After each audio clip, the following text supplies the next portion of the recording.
Gratitude to the people for standing firmly with us. നിയമസഭാ തെരഞ്ഞെടുപ്പ് മുന്നിൽ കണ്ട് കേന്ദ്ര ബജറ്റിൽ കേരളത്തിന് വാരിക്കോരി കൊടുക്കുമെന്ന വലിയ പ്രതീക്ഷയിലായിരുന്നു സംസ്ഥാന ബി.ജെ.പി. നേതൃത്വം.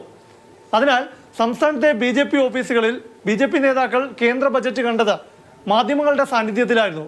പക്ഷെ ബജറ്റ് അവതരണം പൂർത്തിയായപ്പോൾ കേരളത്തിന് എയിംസുമില്ല, അതിവേഗ പാതയുമില്ല. നിരാശയായിരുന്നു ഫലം. കേരളത്തിന് കിട്ടുന്നത് ആഘോഷിക്കാൻ കാത്തിരുന്ന ബി.ജെ.പി. നേതാക്കൾ നിരാശ മുഖത്ത് കാണിക്കാതെ സംസ്ഥാന സർക്കാരിനെ കുറ്റപ്പെടുത്തി. മുൻപ് കേന്ദ്രം നൽകിയ പദ്ധതികൾ പോലും സംസ്ഥാനം ഉപയോഗിച്ചില്ലെന്ന വിമർശനം. നിങ്ങൾക്ക് തന്ന പദ്ധതികളും തന്ന പ്രോജക്ട്സും നിങ്ങൾ എന്തുകൊണ്ട് നടപ്പിലാക്കുന്നില്ല? പ്രഖ്യാപിച്ചിട്ട് കാര്യമില്ലല്ലോ. ഇവിടെ പ്രഖ്യാപിച്ച് കഴിഞ്ഞ് 5, 9, 8, 9 കൊല്ലം കഴിഞ്ഞിട്ടും അവർ ഒന്നും ചെയ്യുന്നില്ല. പ്രതിരോധിക്കാനായി ഇങ്ങനെ വിമർശിക്കുമ്പോഴും ഇത്തവണ കേന്ദ്ര ബജറ്റിൽ കേരളത്തിന് അവഗണനയാണെന്ന് ബി.ജെ.പി. സംസ്ഥാന അധ്യക്ഷൻ ഈ വാക്കുകളിലൂടെ പരോക്ഷമായി സമ്മതിക്കുകയാണ്. കേരളത്തിന് എയിംസ് കേന്ദ്രം എന്നേ നൽകിയെന്ന മട്ടിലായിരുന്നു സംസ്ഥാനത്തെ ബി.ജെ.പി. നേതാക്കളുടെ ഇതുവരെയുള്ള പ്രതികരണങ്ങൾ. കാരണം ചർച്ച മുഴുവൻ ഏത് ജില്ലയിൽ എയിംസ് വേണമെന്ന കാര്യത്തിലെ തർക്കമായിരുന്നു. അടുത്തിടെ എയിംസ് ചർച്ചാ വിഷയമായപ്പോൾ കേന്ദ്രമന്ത്രി സുരേഷ് ഗോപി പറഞ്ഞത് ഓർമ്മയില്ലേ? എയിംസ് ആലപ്പുഴ തന്നെ.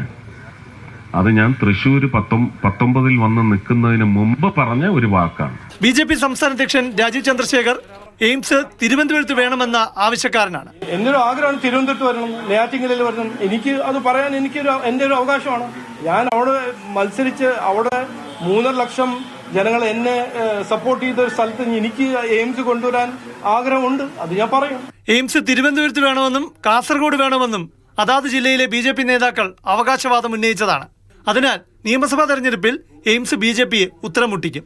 സിൽവർ ലൈനെതിരെ പ്രക്ഷോഭം നടത്തിയതിനാൽ അതിവേഗ പാത ബജറ്റിൽ ഉണ്ടാകുമെന്ന പ്രതീക്ഷയിലായിരുന്നു ബി.ജെ.പി. സംസ്ഥാന നേതൃത്വം.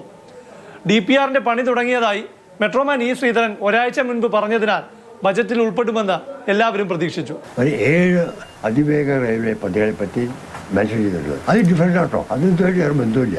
പക്ഷേ കേന്ദ്ര ബജറ്റിലെ ഹൈസ്പീഡ് റെയിൽ പ്രഖ്യാപനവും വെള്ളത്തിൽ വരച്ച വര പോലെയായി. സിൽവർ ലൈന് ബദലായി സംസ്ഥാന ബജറ്റിൽ RRTS അതിവേഗ പാത പ്രഖ്യാപിച്ചത് തെരഞ്ഞെടുപ്പ് സ്റ്റണ്ടെന്നാണ് മെട്രോമാൻ ഇ ശ്രീധരൻ വിമർശിച്ചത്. കേന്ദ്ര ബജറ്റിൽ അതിവേഗ പാത പ്രഖ്യാപിക്കാത്തതിനാൽ RRTSനെതിരെ രാഷ്ട്രീയ വിമർശനം ഉന്നയിക്കാനുള്ള അവസരവും ആയുധവുമാണ് ബി.ജെ.പിക്കും തെരഞ്ഞെടുപ്പ് കാലത്ത് നഷ്ടമായിരിക്കുന്നത്. പ്രശാന്ത് കൃഷ്ണ, മാതൃഭൂമി ന്യൂസ്, തിരുവനന്തപുരം.